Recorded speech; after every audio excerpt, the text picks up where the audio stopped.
This case is so bizarre because of one thing. This family went on this trip that they have been on dozens and dozens and dozens of times.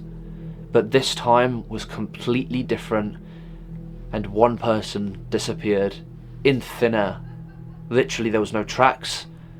There was no indication that he had moved anywhere. He just disappeared.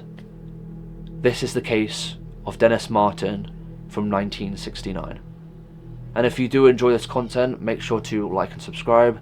But let's get into today's story. In June of 1969, the Martin family prepared for something they had done many times before. This was their Father's Day weekend, which was meant only for one thing: packing up and heading into the woods. Dennis Martin, 6 years old and full of energy, watched as tents, sleeping bags, foods, drink and gear were gathered and loaded into their truck. To Dennis, this wasn't an unusual trip, it was familiar, routine and exciting. The Great Smoky Mountains National Park wasn't an unknown wilderness to him. It was a place his family returned to year after year, a place associated with laughter, campfires and long walks through the trees. The family drove from Knoxville towards the park, setting into the calm rhythm of a holiday weekend. There was no tension, no argument, no sign that anything was wrong.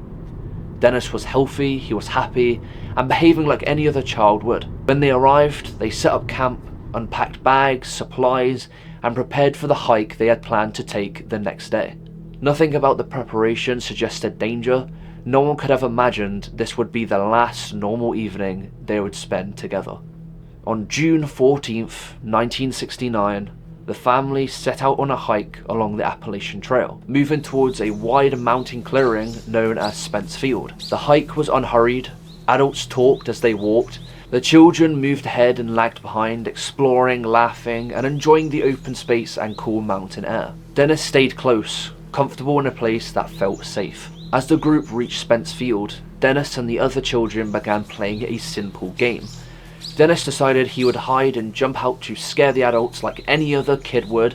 A small joke the kind of 6-year-old would have, and they would think it would be hilarious. He stepped off the trail and out of sight, likely only a few yards away, planning to surprise his family as they passed. He was getting so excited, hiding behind this tree. Minutes went by, and Dennis didn't jump out at the parents. When the other children jumped out and scared their parents, Dennis didn't. At first, his father assumed Dennis was still hiding. He called his name, expecting laughter, giggling, and movement behind the brush, but there was nothing. No reply, no rustling. His father searched nearby, checking behind the trees and bushes, and then widened the area. And then the realization kicked in straight away. Dennis wasn't playing anymore. Park rangers were alerted almost immediately. Searchers fanned out across Spence Field and into the surrounding forests, calling his name over and over again.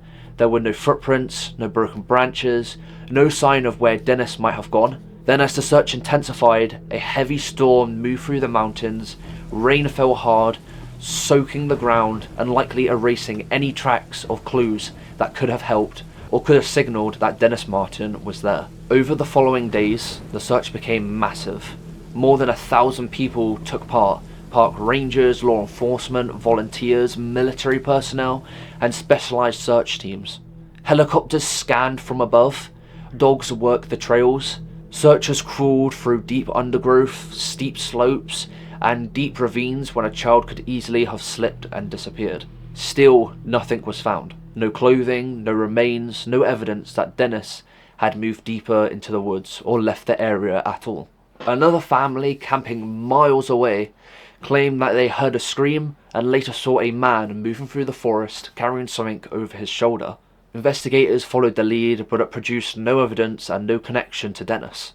The sightings remained unresolved, neither confirming nor proving anything that is to do with Dennis Martin. Weeks passed. The terrain, the weather, and the sheer size of the wilderness worked against the search. Eventually, despite every effort, the official search was called off in September of 1969. Dennis Martin was never found alive or dead. It is so weird how a child went on a familiar family trip that they had been dozens of times. He was playing a game with his parents, hid behind a tree, and vanished completely. There was no struggle, no confirmed accident, no trail to follow, just a quiet mountain clearing and a disappearance that will never be explained. This was the story of Dennis Martin from 1969. And if you did enjoy this video, make sure to like and subscribe. If you do enjoy true crime, true mystery, anything that is mysterious, make sure to like, comment, subscribe, comment on which case you would like me to do next.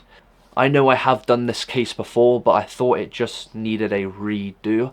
More information than I did last time. But like I said, if you do enjoy this content, make sure to like and subscribe. And I shall see you on the next one. Goodbye.